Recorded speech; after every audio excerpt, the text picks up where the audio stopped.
Hello everybody, Sophie here, Sophie Stained Glass. Thank you for joining me. I have a bit of soldering magic for you today, and it's all about tip tinner.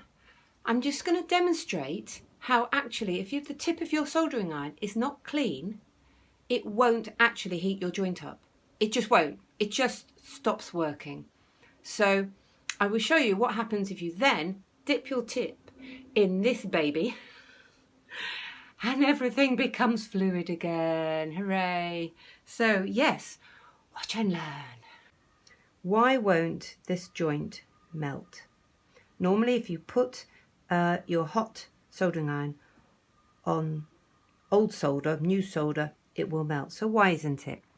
So let me show you what happens if you re-tin your tip. It's quite magical. So I do, of course, always wipe my tip. There. Isn't that amazing?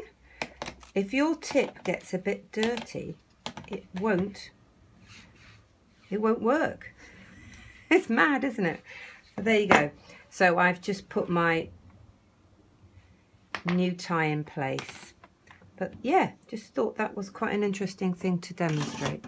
Thanks for watching. Please like, comment and subscribe.